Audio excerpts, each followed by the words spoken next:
you're listening to the Sub Club podcast, a show dedicated to the best practices for building and growing subscription app businesses.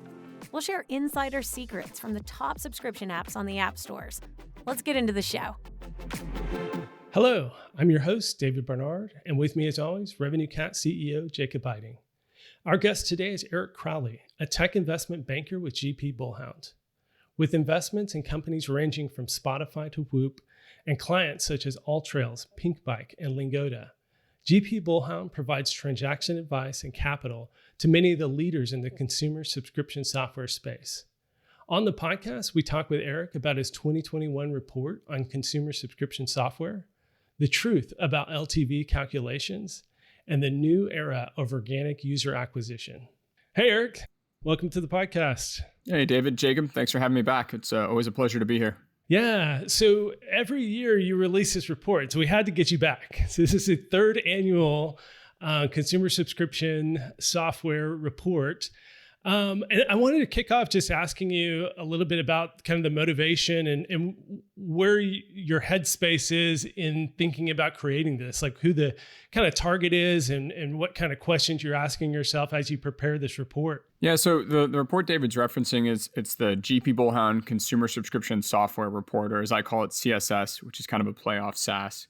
As David said, this is the third year I've been writing it. And it started back in 2018. I worked with a company called AllTrails that, was starting to monetize really well by selling subscriptions to consumers. And it was just like a light bulb went off in my head. I was like, oh my God, this is a phenomenal way to provide a consistently improving product to consumers where, the margins are pretty good. It's easy to access a ton of different people globally through the app stores or through the web. And I just got really excited about it. So I started just putting some notes down on my own. And then GP Bullhound really supported me in saying like, hey, this is actually a pretty big trend. There's gonna be some amazing companies built around this space. And, companies like Revenue Cat that are supporting CSS companies are just as exciting. And so we've been, kind of slowly educating ourselves. And so, the goal behind the report is really just to force me to do some thinking about the space, what it looks like, what it will be. Right.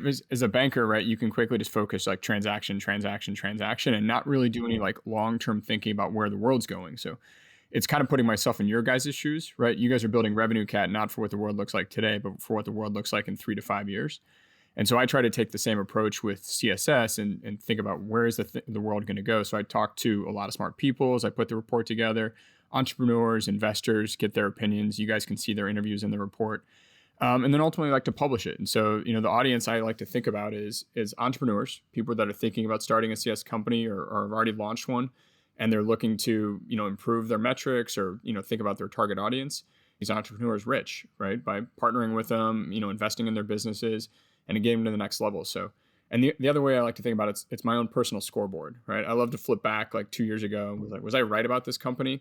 And you're publishing in public, right? So people can always come back to you and say, "Man, you were way off." And so I look forward to that. I remember finding the first one, the 2018, I guess, report, or 2019, whenever the first one you put out. 2019. I think that's how we met, actually. Yeah. Did you reach out to me, or I think I found it, or I don't remember what it was, but. We've had a mutual friend, Nico, introduced us and said, "Hey, you guys should talk about this." And then I think we just went off on a 2-hour tangent. But yeah, I remember there's still not a ton of like really focused research or writing on this space.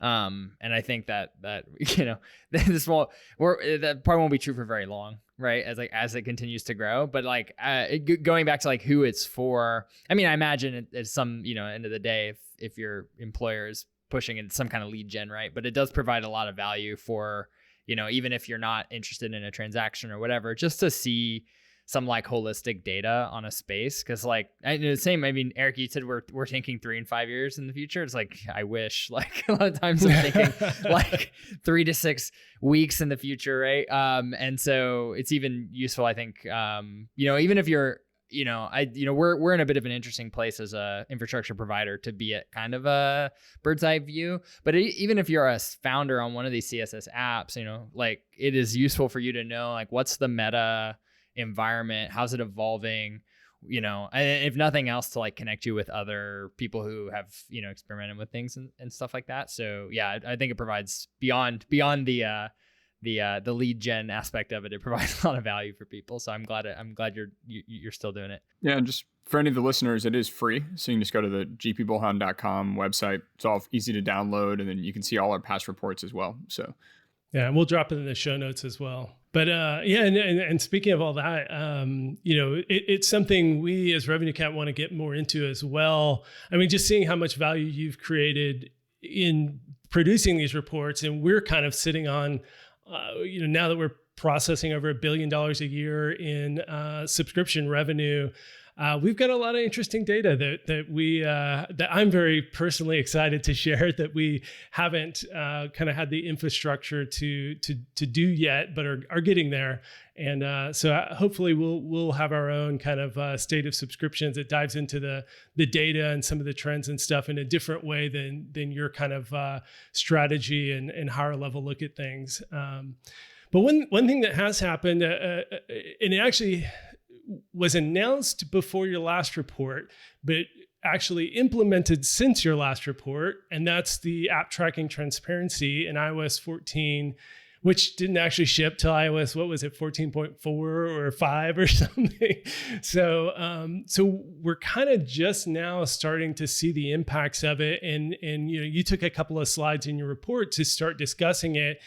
And it really is kind of one of the biggest topics and top of mind for subscription app developers, because it really is a huge shift in the landscape. So I wanted to kind of start with talking about that. And one of the things you shared in the presentation is that you feel like it's a short-term pain that's ultimately going to lead to a long-term gain. So I'd love to hear your thinking around what that pain is, but then also what you see the long-term gain being.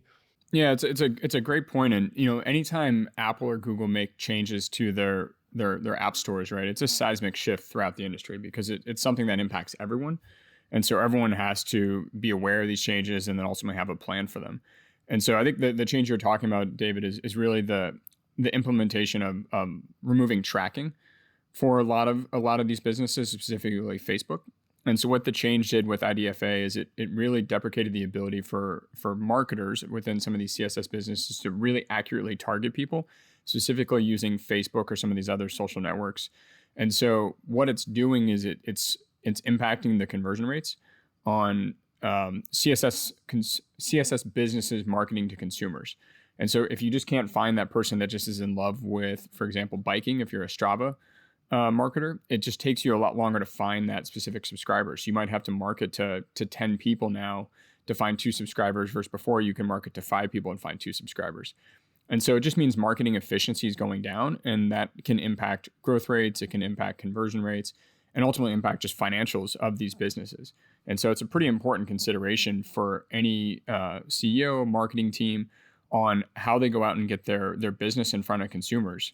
And if Facebook's no longer as efficient, they have to find other ways. And so my thought is like, this is a short-term problem, right? It's something that's going to take people 2 to 3 months to adapt and find a new way to reach consumers. But ultimately, my hope is for the space is you see the long-term gain, which is what I was referencing, is that people really focus on organic ways of acquiring customers, right? So instead of just pumping ads through Facebook and trying to find someone who fits a profile, you spend a lot more time really narrowly targeting your demographic, your niche, and then finding ways for them to find your product organically. Either, so like a company that I work with, we sold a company called Pinkbike. And so what they do is they partner with the trail associations for mountain bikers.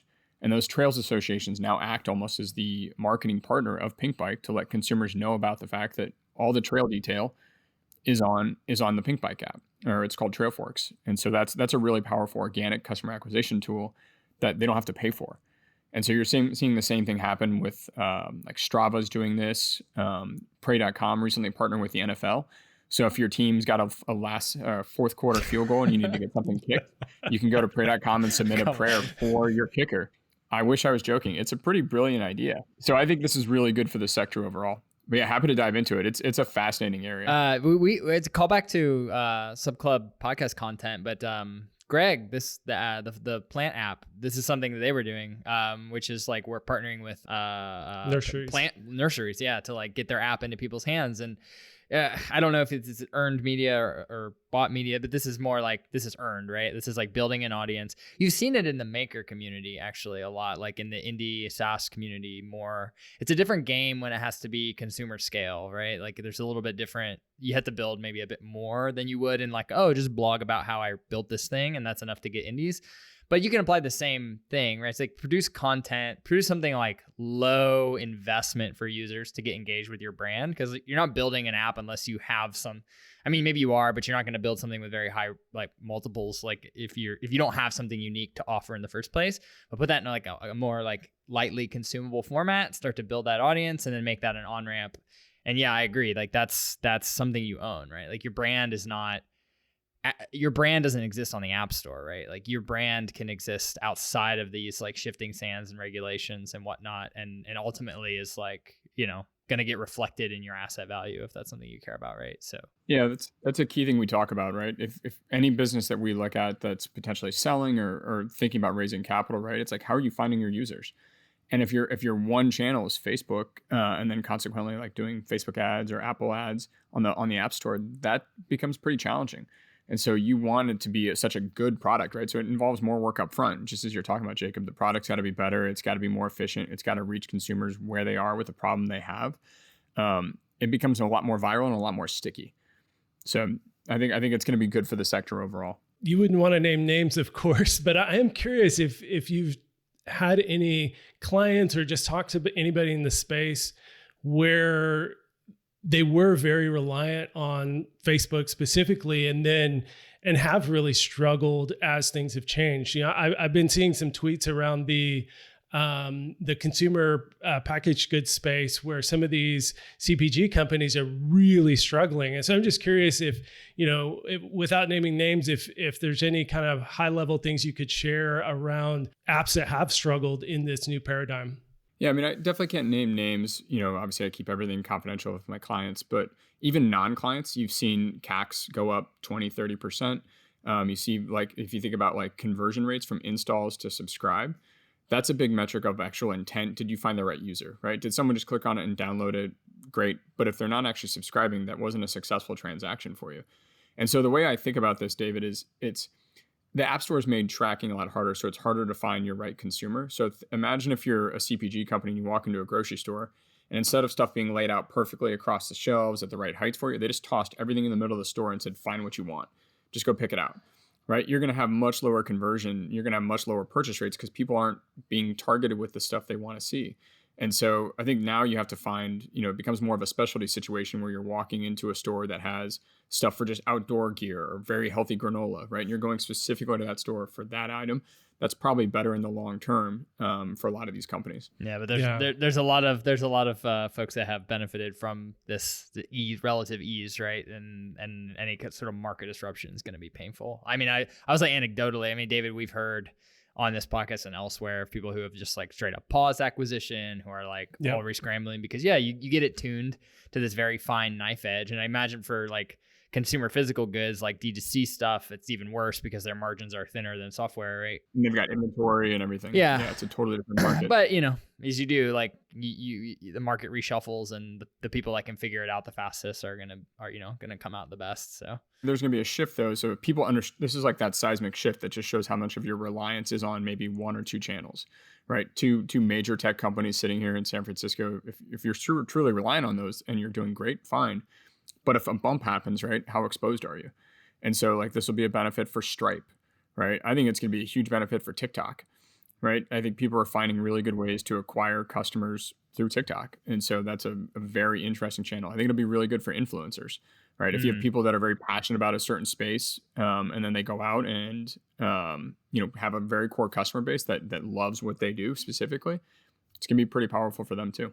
Yeah, and I was just going to say, anecdotally, we haven't done a super deep dive in our data, but at a high level, I was kind of bracing for our numbers to take a big dip. Like Jacob and I had talked about it in the spring about, what it's going to look like for revenue cat. Are some of these subscription apps just going to completely unwind?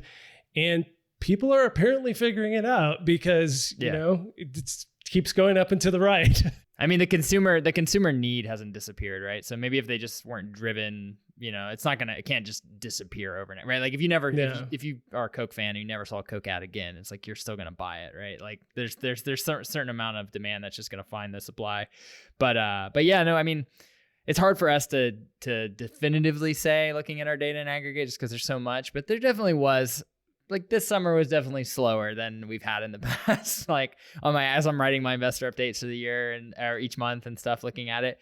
But it wasn't like this catastrophic, macro thing. I think we're talking about a lot of like, probably outliers that we hear about, people who were affected, more than others. But overall, I don't think our prediction last year of a potential recession was necessarily false. Like it definitely doesn't feel like it's sped up the ecosystem, right? But it doesn't necessarily feel like a depression, right? Maybe a slight recession or just a normalization. And looking at our data in aggregate, that some folks use this to their advantage and actually and accelerated because they knew it was coming, and they did focus more on product and organic and other things. And so for whatever losses there were, other folks more than made up for that. And that's kind of the interesting thing about working with so many. I mean, we're closing in on 10,000 apps on Revenue Cat. And so, you kind of have a pretty broad basket where both there are going to be winners and losers, but in aggregate, subscription apps are just continuing to tick along and do really well. Yeah, David, it's like you read directly from bullets on my report. I did. Agree with you on that.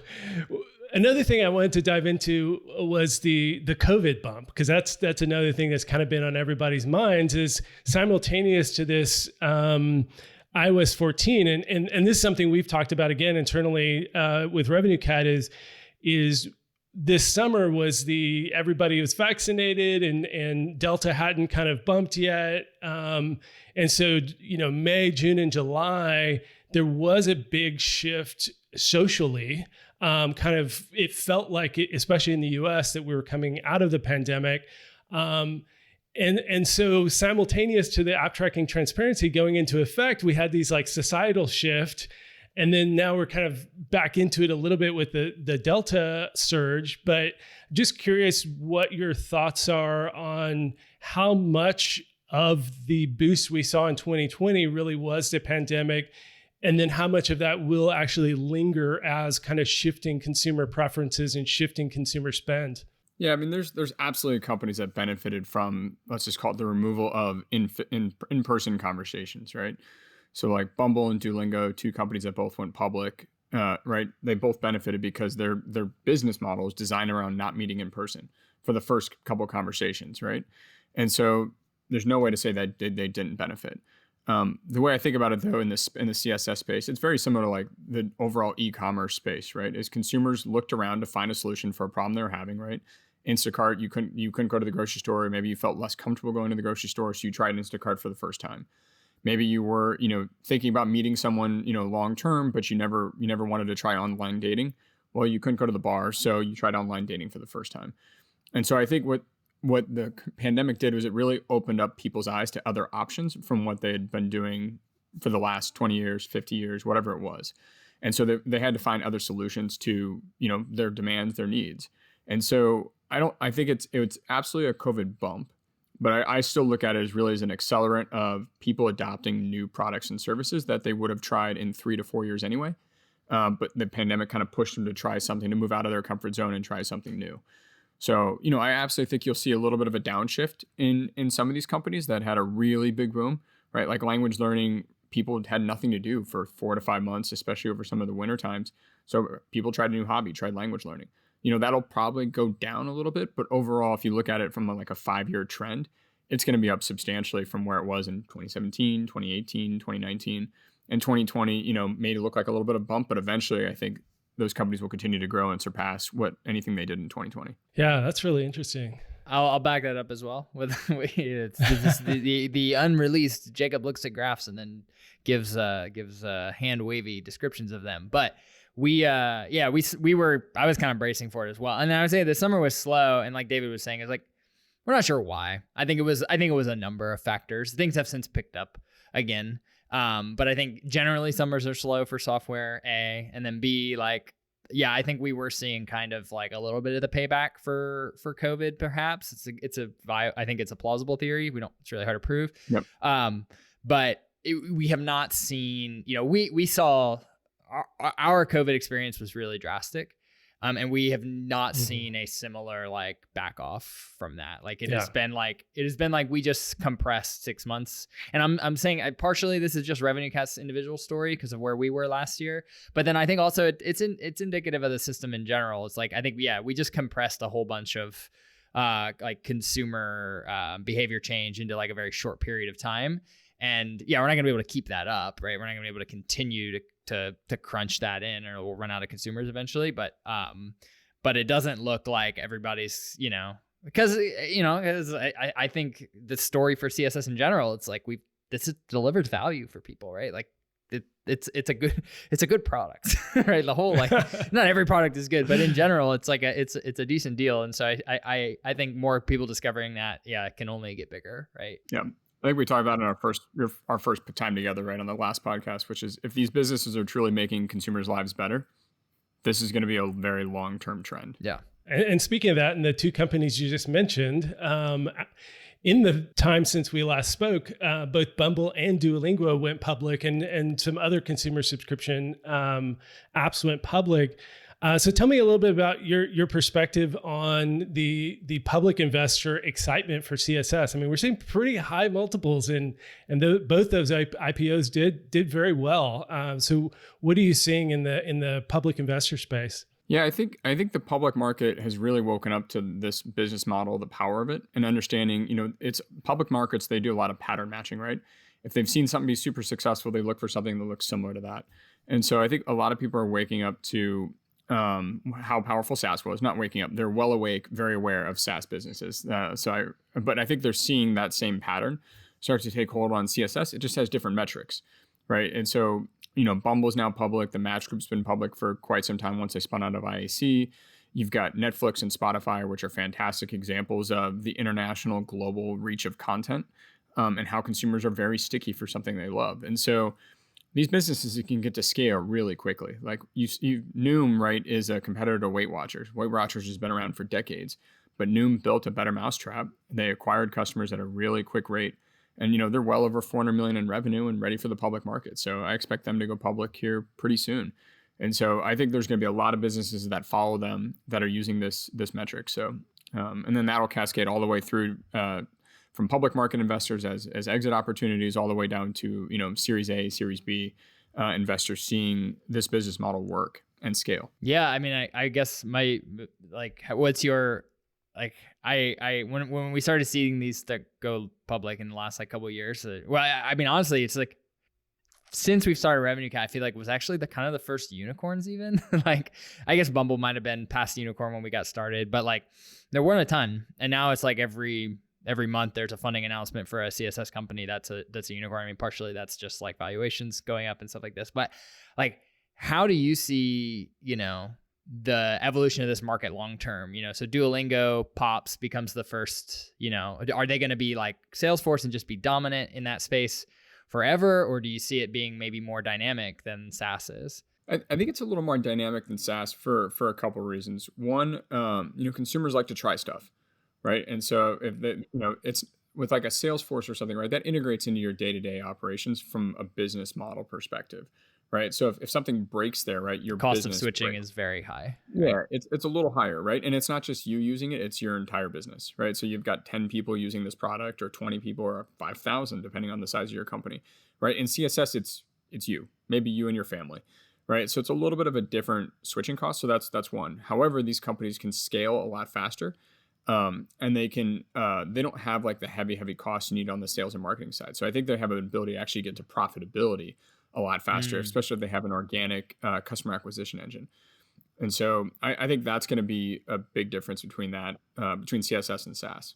So yeah, you mentioned the metrics are different. What are the metrics that folks are public investors are looking at for these companies that might be different from a SaaS company?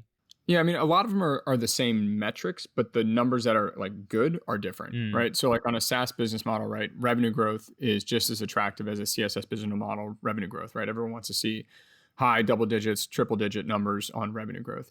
But like an interesting thing is net revenue retention. Now that's very different, right? In CSS, you typically don't upcharge people or have additional seats be filled because it's just one person, right? So, maybe you get an organic. There's not much expansion opportunity, right? Yeah, you could do maybe some packages upgrades, and people are starting to experiment that. You can experiment with bundling. But it's certainly never going to be greater. It's never going to be net positive, right? No, you're never going to see a net positive number. Where a lot of the SaaS businesses, right, people are looking for net revenue retention numbers of north of 120% net revenue retention. Meaning the opposite of churn, right? Which Exactly. If you have a CSS business with the opposite of churn, congratulations. Yeah, you're doing something well, and I haven't found it yet, but I will.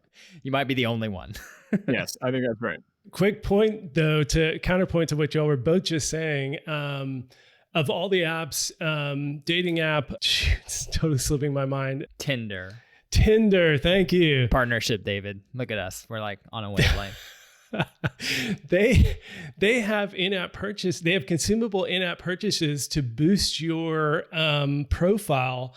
They're one of the few that I've seen that could potentially actually have a positive net revenue retention, whereas most subscription apps are just a subscription.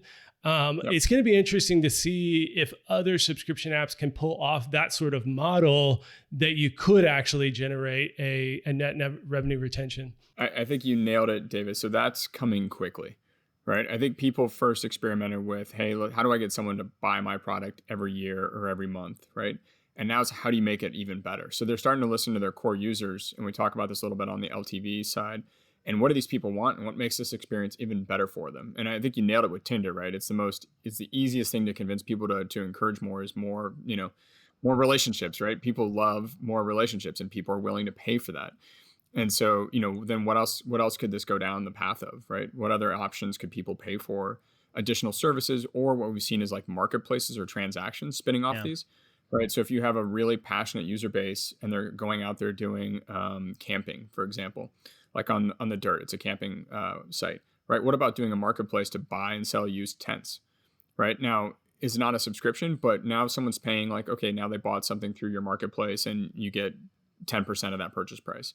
So there's going to be a lot of stuff I think that happens there to encourage that LTV number to start rising. I just haven't seen a ton yet make it happen above the churn. It's a scale problem. You need to do that. You need to be at such scale for that to make sense. I was going to say, for anybody listening to this that hasn't reached 20 million in ARR, probably north of that, do not add a marketplace to your life. I totally agree with that.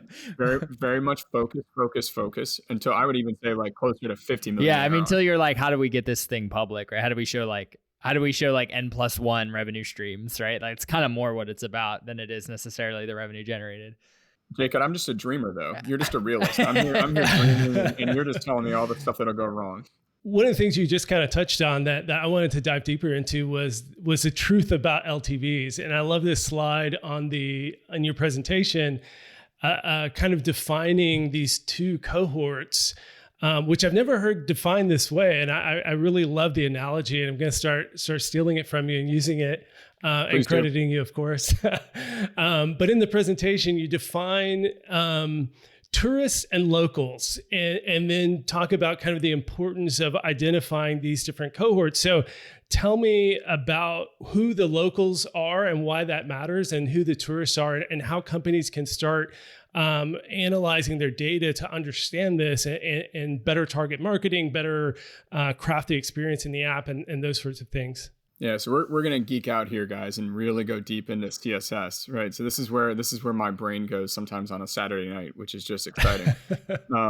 But so the way I've been thinking about CSS a lot, and so the LTV component of CSS, which is lifetime value, which I'm sure all your listeners are very, very aware of, is kind of like how much money can you make from this consumer over time, right? And it's a function of your pricing, and it's a function of your churn rate.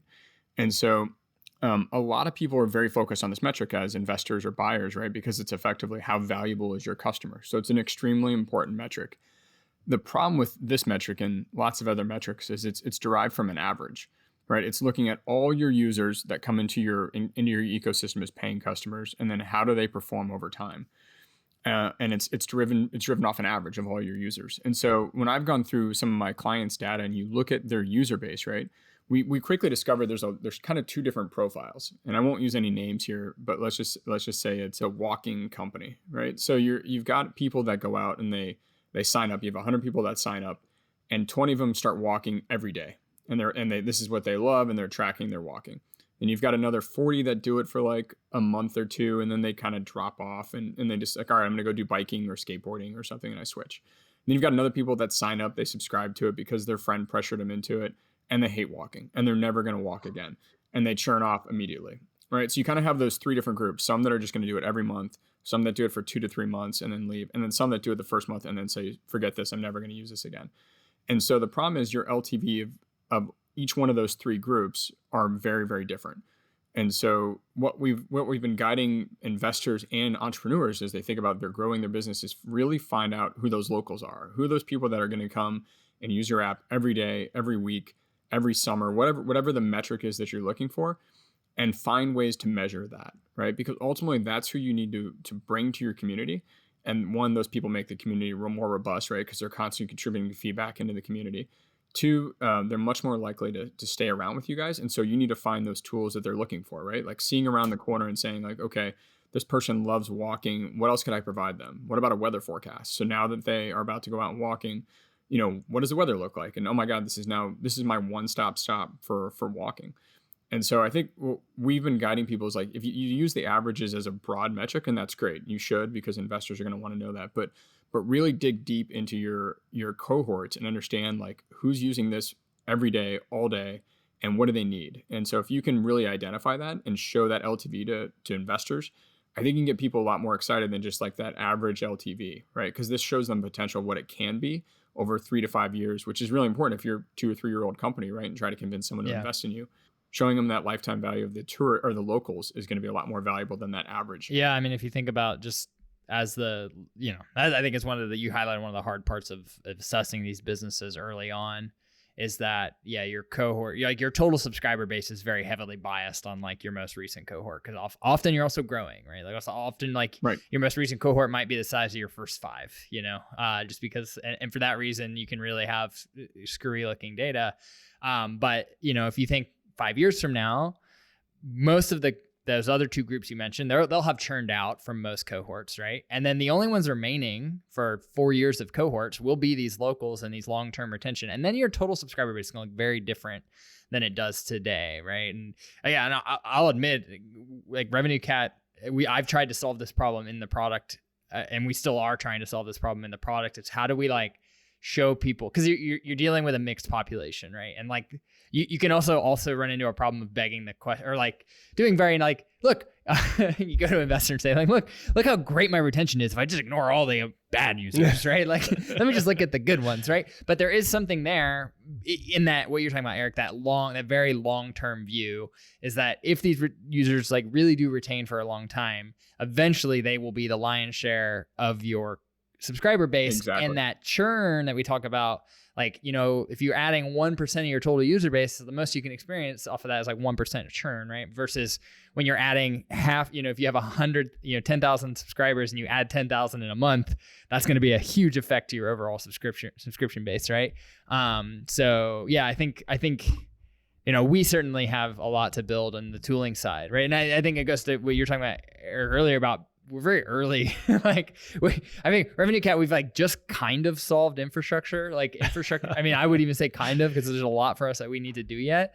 But as far as like data science and actually, being able to, outside of a spreadsheet, understand this stuff, it's not trivial. It's not trivial at all. It's extremely hard. And I think because there's so much more you could do once you've broken those two cohorts into tourists and locals, right? Like how do you acquire the locals versus how do you acquire the tourists? Are tourists coming through like Facebook, Apple Store, and the locals are coming from referrals? Okay, so maybe your Facebook spend, is that even worth doing the spending on, right? If they're turning off after a month or two, subscribers is a vanity metric, right? If they don't stay, right? You can grow. We talked about this in our 2020 report. We have like this cheetah versus thoroughbred, right? And it's really easy to show a ton of growth and you've got all these subscribers and everything is fantastic, right? But if those subscribers get tired and they churn off right away, you kind of probably wasted money on it, right? Maybe you got paid back in a month, right? So you didn't lose like on the CAC spend, right? but you're not building your business, right? You're just you're pinching pennies. A lot of heat, but not a lot of work, right? Like it's not actually getting translated into business value. Exactly. So is it better to kind of focus on the product, right? Figure out what those tourists are using and spend less time on the marketing side and really nail the product side? Hey, you'll probably grow slower, right? That's an issue. That's a risk you have to take. But maybe you can grow more efficiently, more capital efficiently. Like capital's free now, so like, that's not a problem. That's a fair point. And listen, half of that's my fault. I'll take full responsibility for some of that, right? I think it's interesting how this like feeds into, kind of going back to targeting and ad targeting, how often folks will optimize Facebook campaigns on like trial conversion. And that's all your tourists and your locals. I mean, maybe some of those that never even start a trial would be, but there's a lot of tourists in that group that start a trial, right? Or convert a trial. And a lot of people are targeting off of that, right? And so as these methods become less good, it'll force developers to, maybe, do one of these scary things, actually talk to users, right? Like actually like find those locals, like go in your analytics. And I think as you were talking about, I just want to point out that like, I don't think you necessarily need to define this off of monetization retention either. It could just be retention, like pure usage retention, but it could also be engagement. Yeah. I think about the way Facebook oriented their growth teams very early on, which was like finding people that connected. Like that was a really key step for them in their product, was to get people to make like three or four, I forget, some number of friends, and they oriented all of their growth efforts around that. Find the thing that people do in your app that shows that they're engaged and give them opportunities to show that. And then, you can use that as an indicator. Okay, talk to those folks and actually talk to them, right? Like find out, put something in your app that lets you reach out to them in some way and like get on a Zoom call.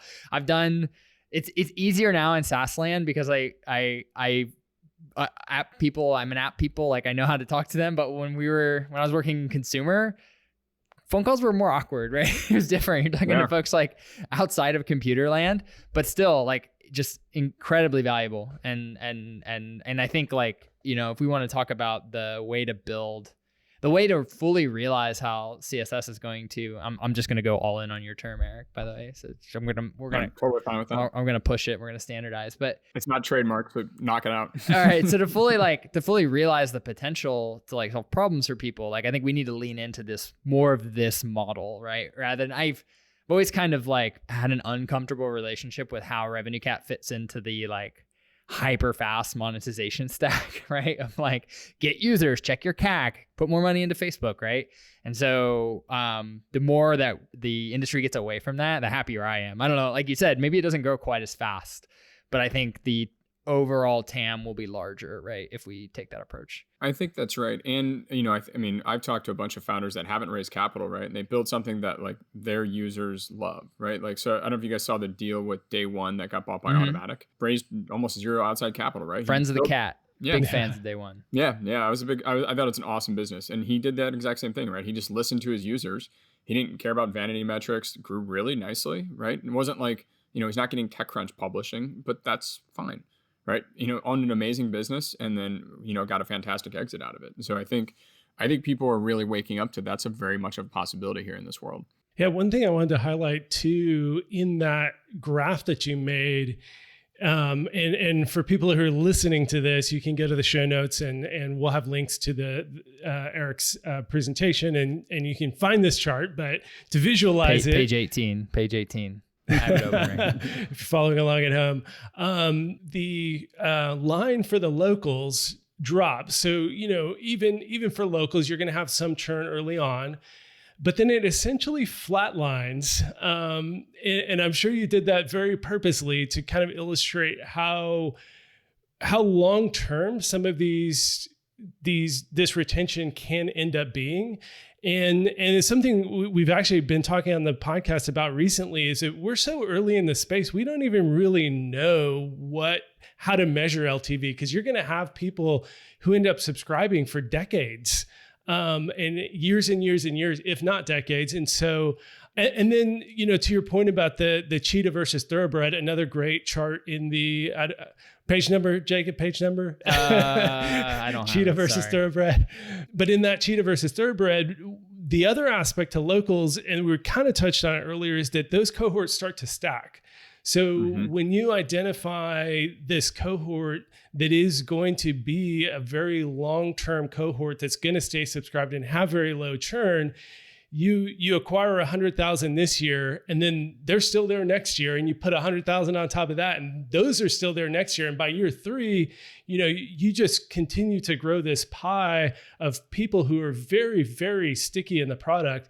And I think that's part of what what you're talking about with Duolingo and Bumble and other companies is like, we're still just starting to understand, even as different as this is from SaaS, we're starting to see similar dynamics as far as early on the churn is so high, but then you do have this really strong stickiness over the long term that can build a really healthy business of people who really love your product and really are invested in it and are going to stay for a really long time.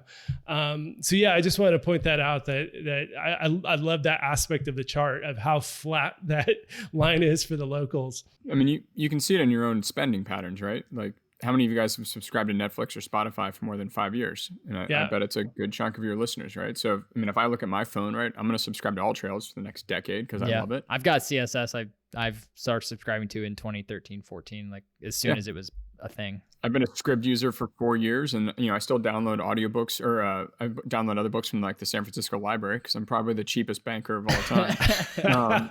But I still use Scribd. It's finding margin, Eric. You're finding margin. That's what that is. Exactly. I pinch pennies all day. But yes, I mean, I think those tales, David, to your point, are still being written. And so that's the whole point, right? If you use average LTV and you say, all right, well, we have 30% churn, that math means you lose every user in 3 years. And that's just not how it works. Right. And if with really good businesses that are delivering value, right? And so then once you convince people of that, right, the investment case becomes a very different conversation. And speaking of that, you had a great slide on investor benchmarks. And so I wanted to get to that real quick. Tell me about how you thought about these different metrics and how investors think about these metrics, because, we're talking about LTV, and in there you have LTV to CAC of for a really strong app that an investor would be super excited about, you're closer to 6x versus less than 3x, you start to cool off. So to walk us through each of these metrics and kind of how you think about it, how you think investors think about it, and even how that's kind of maturing as we understand the space better. Yeah, and just to note, like, these metrics are all different for different types of businesses, right? If you've been around for a year, these metrics look very different versus if you've been around for 10 years, right? If you're in high growth, venture back, spending a lot of money, these metrics look very different than if you're a bootstrap business, just trying to inch out like, 10% growth a year, right? So they can be very different. And the important thing is, how does the story of your business and what you're trying to accomplish tie to these metrics, right? So that's what we spend a lot of time talking to founders about is what's good based on what you're trying to do, right? So it's just how do you tell your story through the metrics. But yeah, so a couple of your points, like on the slide, we talk about like user growth rates, gross margins, LTV to CAC, churn rates, free to paid conversion rate, and then sales efficiency. And then, just to talk about something different, we talked about LTV a little bit earlier, but maybe talking about churn. Right. And so like, how quickly do people churn off? Right. And so there's a couple different ways to interpret churn, right? It's 1, they didn't find your product helpful. 2, they thought it was really expensive. Or if they're not churning, they really love something you've put together, right? And they decided to pay you multiple times for that, either monthly or annual. And so what we just try to do is try to tell the story of where the business is at and where it's going by looking at these metrics. And so, that's why it's so important to truly understand these metrics, because if you don't understand the metrics, it's hard to tie that to the story. So we spend a lot of time with any client or even non-clients just talking about this stuff to truly understand, what investors care about. And it's, if someone's buying the business, they may care about very different metrics for someone who's investing in your business for growth, right? So someone's going to put $40 million on your balance sheet to go grow. They may be focused less on LTV to CAC now because like your LTV is not formally formed, right? They don't know how good it is, but they will focus very heavily on churn, which is a reflection of how good your product is and how good you're finding consumers that love your product, right? So those are metrics that they may focus. They may be more comfortable spending a lot of money in the next 2 years, right? So your CAC is going to look a lot worse because they want you to acquire a lot of users to make the platform a lot better, right? And a lot of CSS businesses, right? UGC is a spinoff of user activity on the platform. people uploading photos, reviews. They're adding new items on the platform for other users to use. And so it's worth spending more money to get those people in the first 2 to 3 years because your platform becomes that much better and that much more valuable, right? So you may be willing to burn down to an LTV to CAC of 3x or something like that in the near term, or sometimes even 2x or 1x, because it's a land grab for those consumers. Once you're on their platform, right, now you want to see that LTV to CAC start to move up a little bit, right? So you start to put it to 4, 5, 6x LTV to CAC. So it's all about where your business is at each different stage, but it's important to have a story and a message around why your numbers are what they are. I have the slides up, and slide 37 for anybody who's following along at home. All of these, as a veteran SaaS CSS person, very annual user growth rate, gross margin, LTV CAC, all clear to me. Sales efficiency ratio. Can you talk about that one? Because that one's not is a little foreign to me. Yeah, it's more of a metric that's come out of SaaS, just to be honest. So it's thinking about like it involves like how many users are you gaining? It's how much revenue you're gaining versus how much money are you putting out there. So it's a little bit of a different metric. And most CSS businesses don't get to that yet because they typically don't have heavy sales teams. And so we've included it because you're starting to see some of these CSS businesses really start to grow. And so how much revenue are you gaining versus how much revenue you're losing, and how much is it costing you to do that? And so that's when you're starting to get into like the tens to $20 million of marketing spend a year. It's important to understand like how efficient is that spend being, and this is the best metric. It says called sales, but you actually throw in marketing spend in there as well. It's just like all go to market spend. Yeah, are using headcount, not just like the ad dollars, right? I want to include, it's like a fully loaded CAC number. So right? All of your people telling Facebook what to do and exactly. Content creators, like all that stuff, right? Yeah. If you've got 100 people running around campus, right, promoting your app, right? Okay, how much do those people cost, right? And so it's an important way to think about how much you grow. It's a way to think about like how well can you grow capitally efficient, capital with limited amounts of capital. So it's an important one we look at. It's typically a later stage, right? So you've got to be like north of 20 million of ARR. It's always going to be super high when you're small, right? Because you've got, so it's less important. People are discrete, right? And you're not continuous. So and also your revenue just grows less because of like you're smaller, you're less well known, like you're less momentum, things like this. Well, we're starting to run low on time, but there's so much more I want to talk to you about. But just to hit one last thing, I also love this chart you did of Pandora versus Spotify. And it's such an encapsulation really of everything that we've been talking about on this podcast, is to see how well Spotify revenue has compounded over the past few years versus Pandora, which was the juggernaut, when Spotify started.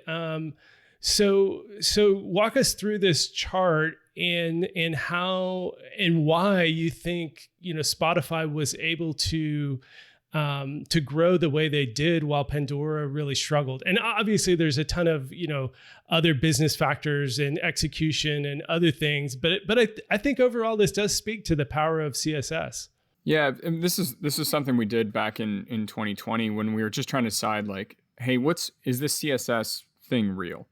And a big question you get from investors, and listen, I think a lot of them have stopped asking this question because the case studies are out there, is why would someone pay monthly or annual for something they can get for free? And by get for free, it means listening to or watch advertising, right? And so I wanted to see like, all right, graphically or like actually numbers, will companies make more money by making that really hard decision and say, pay me for what I'm giving you, versus I'll give you something for free in exchange every half hour you watch 2 minutes of ads, right? That's a really hard question to say because it involves you putting a lot of value in your product. And so entrepreneurs, product developers have to say like, is this worth money? Or am I giving something out to people that, hey, they'll kind of use it if they get it for free, right? So it's a gut check for people to say like, did I build something that someone will buy? That's hard. That's really challenging to ask yourself, especially if you've started with advertising.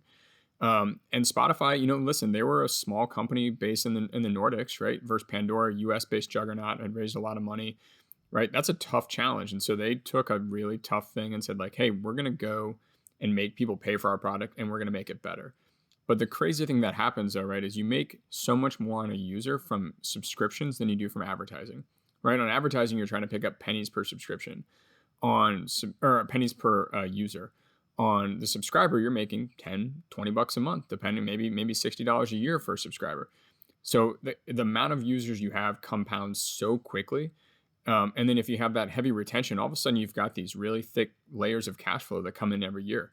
You use that cash flow, you invest it back in product. You invest it back in product, and you do it again and again and again. And all of a sudden you've got a better product. And if you have a better product, people will come to it.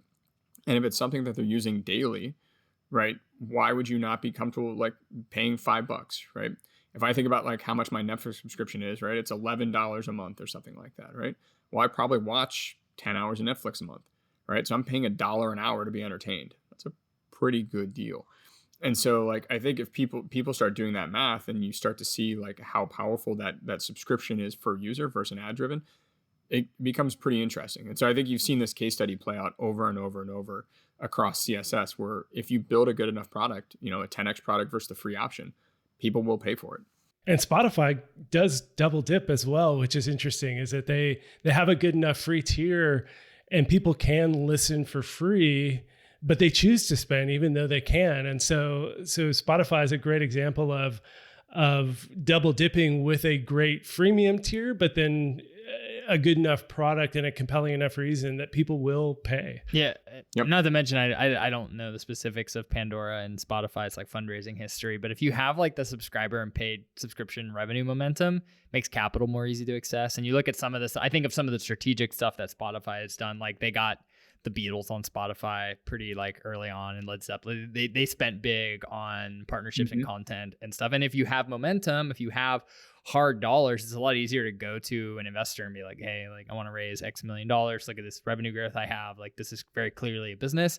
I can remember raising money in the pre-revenue is everything era, or like trying to raise money, and it was like a lot harder, right? Because it was just like hand waves and we're gonna grow and like and now it's like, yeah, for better or worse, you open the curtain and you show something, right? But the big benefit too, I think, for founders, it's not just for investors, for founders, it's like, yeah, you build a great business, you're building a safety net, right? Like if you can't fundraise, it's not the end of the world, right? Like you have options. Yeah. And I think that's part of the reason why now we're getting into fundraising like macro, but that's part of the reason the fundraising environment is crazy, because businesses are sturdier than they've ever been. Like they need capital less than they've ever needed it, right? And so like, that's why it's gotten cheaper. Or valuation's gotten higher, same thing, right? So but anyway, yeah, this is a fascinating to put this. RDO's not on here, which was my horse, and I was like really pulling for them, and I think it's a whole different story of why that's not on there. But yeah, it's fascinating. Well, I think that's a really fun place to end the story of Spotify, one of the biggest juggernauts in the space. But we're going to include in the show notes a link to the report, a link to your LinkedIn and Twitter to follow along. Anything else you wanted to share as we wrap up, Eric? No, guys, always a pleasure to join. One thing I will, just for your audience users, we are trying to make the GP Bullhound CSS report a resource for founders. And so this year, for the first time ever, we did include a link to a survey. And so if you want to contribute your data, what we'll do is we'll kind of aggregate everything, anonymize it, and then we'll provide back like a summary to users to say like, hey, here's your LTV to CAC. How does this compare to other founders at this stage? And so we are trying to be a resource. So I'll probably give you guys that link if you don't mind. We'd love to have as many people as possibly contribute. No pressure, of course. All of it will be anonymized. This isn't a marketing tactic for us. It's us giving back to the community. And so, yeah, we'd love people to take a second to do the survey. But if not, also don't hesitate to email me, tweet at me, hit me on LinkedIn with questions, comments, and specifically stuff we got wrong. Absolutely love to hear like where we can learn better. Yeah. So, because we're not building, we're just talking about what you guys. Oh, and also by the time you print this thing, it's like stuff's changed, right? Like it's changing so fast. The whole Apple stuff when we were publishing this thing was happening every day, and I was like, this is unbelievable. This report's been done since July, and I have to change it every minute. Yeah, exactly. Yeah, I had to change a PowerPoint. You guys had to change code. Yeah. So I think one of those a lot harder. Well, it was great having you on, Eric, and we'll have to make this an annual tradition. Sounds good. We'd welcome it. Yeah, we'll see you next year. See you in 2022. All right. Thanks, David. Thanks, Jacob. To make sure you never miss an episode, subscribe to the show in your favorite podcast player. Thanks so much for listening. Until next time.